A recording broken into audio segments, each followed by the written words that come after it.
What's going on, guys? Welcome to another episode of Smash JT. I was trying to get an Xbox Series X and zero luck. I'm sure there are a lot of people that can definitely relate to the feeling that I have right now.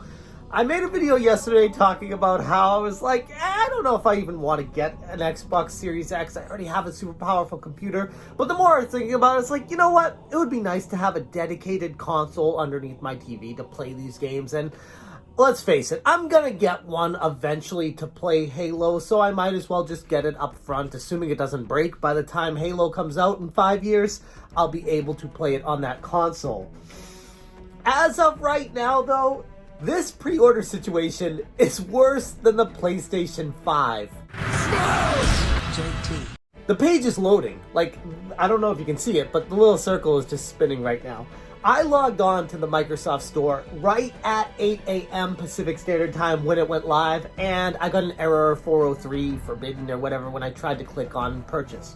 So I went to Best Buy, and it wasn't even available. So I went to GameStop, and it wouldn't even load, and Walmart wouldn't load, and Target wouldn't put it in my cart. And let's be honest, a lot of people have not been able to secure one of these things. And it got me thinking, how bad is this situation? How many people were actually able to pre-order an Xbox Series X or Xbox Series S? Oh, there we go. Finally loaded. An error occurred while processing your request, and then a reference number. I know there are people like waiting overnight in lines outside of GameStops for these things just to be able to secure one, and the GameStops around here at least were getting like 6 Xbox Series X's and 4 Xbox Series S's, and some of them even less than that. Some were getting 4 and 2 or 2 and 2. Like it was low. Like each of these stores, like GameStop specifically, were getting under 10 total Xbox next gen consoles, where PlayStation 5s, they're getting like 25 to 30 of them. That's a problem. That makes me wonder how many of these are being produced if that's just the variation at GameStop. And yes, it's just a bellwether. I don't know for sure if that's this across the board, the differences, but just going by the struggle that I had even loading up a web page trying to pre-order an Xbox next gen console, this entire pre-order situation is somehow worse than the Sony PlayStation 5 pre-order, and that was an absolute catastrophe. This is even worse.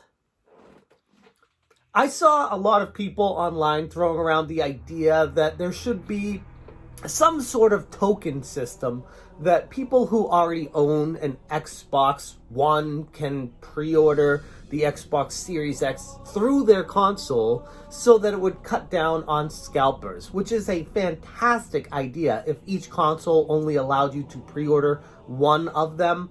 That way you couldn't manipulate the system, and people who are veterans of the Xbox family, people who have gamed with them for a while, they'd be loyalty, they'd be rewarded by having one, they'd be able to be first in line to get the next one.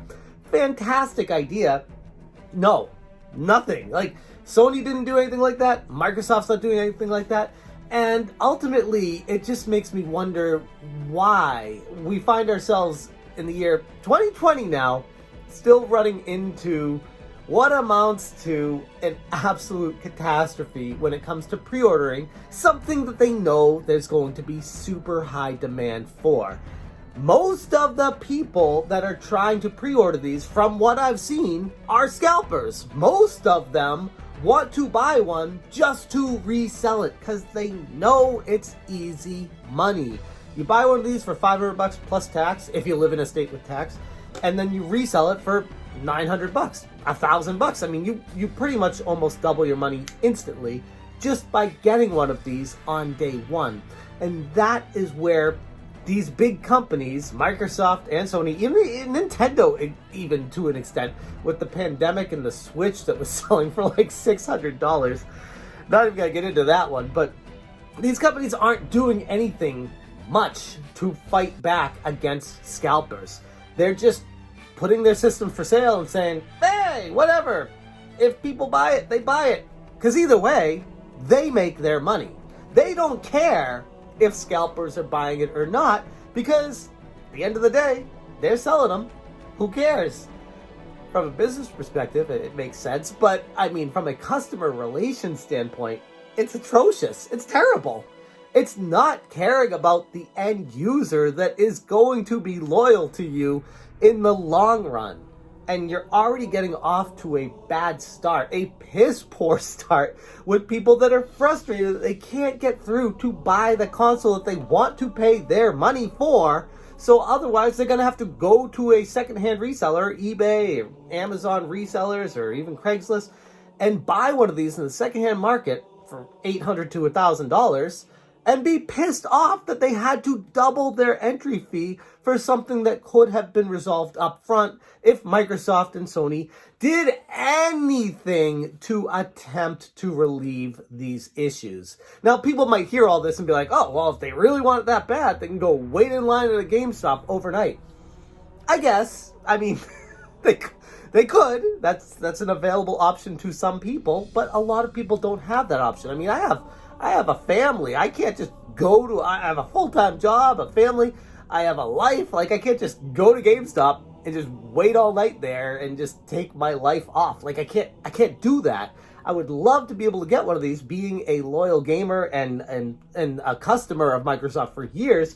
If there was a way to just give people who want one of these first access. And I think with technology the way it is, the token system is a fantastic idea. I don't know why they don't do stuff like this. It should be built into the console for future generations to have something like that set up, where if somebody already owns it, they can, or the previous console, they can register and get a token to be able to purchase it online.